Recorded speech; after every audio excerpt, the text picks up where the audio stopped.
আপনারা সবাই ওনাকে জানেন, চিনেন।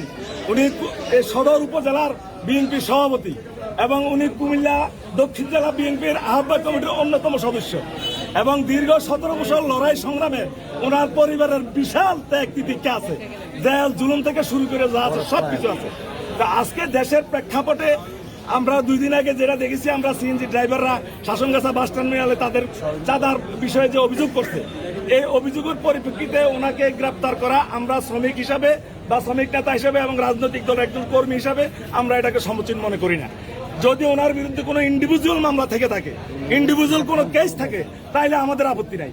আর ডাউট অফ কোশ্চেনে ওনাকে ধরে যদি হেনস্থা করা হয়, তাইলে আমি মনে করব এটা দলের জন্য ক্ষতি এবং দেশের জন্য ক্ষতি এবং যারা ওনার শুভাকাঙ্ক্ষী আমরা সবাই মর্মাহত।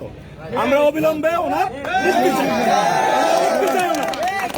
এখানে একটা কথা কিন্তু আমরা সবসময় দেখি, আমরা স্থানীয় পত্রিকা টিভিতেও করছিলাম যে জিবির সর্বোচ্চ জিবি যেটা সেটা হচ্ছে অধিক জিবি হয়, এরকম কোনো অভিযোগ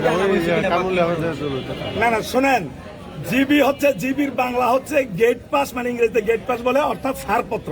এটা হলো ছাড়পত্র।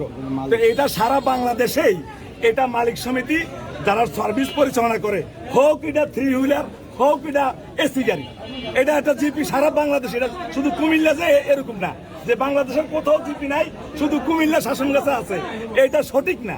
তো যদি জিপির নামে কেউ অতিরিক্ত নিয়ে থাকে, তাইলে আমি মনে করি ওই জিপি যারা নাকি ইজারাদার, তাকে আগে ধরার দরকার ছিল।